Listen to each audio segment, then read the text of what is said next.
জুলাই বিপ্লবের পর দেশের বেশিরভাগ সরকারি দফতর ও সংস্থায় আওয়ামী দোসরদের দৌরাত্ম্য কমে এলেও ঢাকা উত্তর সিটি কর্পোরেশন যেন তাদের জন্য সোনার ডিম পাড়া হাঁস। প্রশাসক বরাবর জমা দেয়া সাধারণ ঠিকাদারদের অভিযোগ সূত্রে জানা গেছে, আওয়ামীপন্থী ঠিকাদার ও তাদের প্রতিষ্ঠানের নাম কালো তালিকায় থাকলেও উত্তর সিটি কর্পোরেশনের কিছু দুর্নীতিবাজ কর্মকর্তার কারণে তারা অনায়াসে পেয়ে যান বড় অঙ্কের কাজ।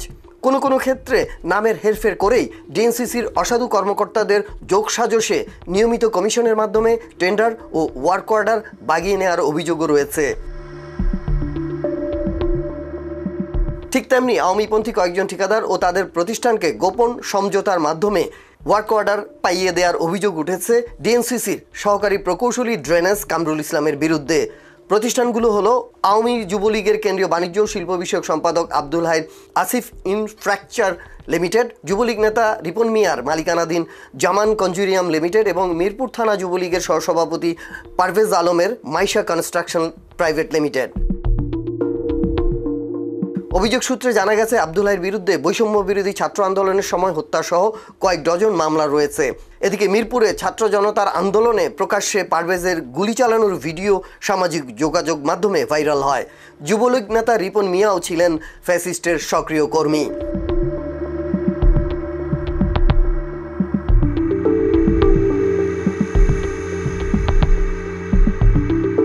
অভিযোগ সূত্রে আরও জানা গেছে, গত 12 August Mohammadpur Kaderabad housing, Sherebangla road, Masjid road ফুটপাতের কাজ এবং ড্রেনেজ ব্যবস্থা সহ বেশ কয়েকটি স্থানে রাস্তা মেরামত ও উন্নয়ন প্রকল্পের দরপত্র প্রকাশ করা হয়, যা 15 সেপ্টেম্বর জমা দেওয়ার শেষ সময় নির্ধারণ ছিল। যেখানে 6টি প্রতিষ্ঠান 113924 নম্বর দরপত্রে 15,13,15,312 টাকা মূল্যে নির্দিষ্ট সময়ের মধ্যেই ব্যাংক ড্রাফটের মাধ্যমে দরপত্র জমা দেন।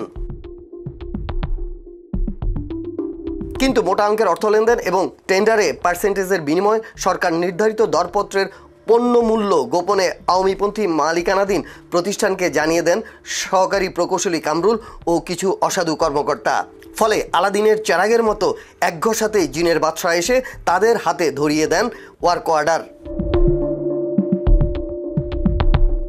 এসব অভিযোগের বিষয়ে জানতে সহকারী প্রকৌশলী কামরুল ইসলামকে একাধিকবার মুঠোফোনে যোগাযোগ করেও পাওয়া যায়নি। ফোন রিসিভ করেননি তিনি। এসব বিষয়ে সাধারণ ঠিকাদাররা বারবার কর্পোরেশনের প্রশাসক বরাবর অভিযোগ দিয়েও মেলেনি সুরাহা। তাদের দাবি, অবৈধভাবে দরপত্র ও ওয়ার্ক অর্ডার প্রাপ্তির যোগসাজশ বন্ধ করে সকল ঠিকাদারকে উন্মুক্ত টেন্ডারের মাধ্যমে ব্যবসা করার সুযোগ দেওয়া উচিত। News desk, snapshot, Dhaka.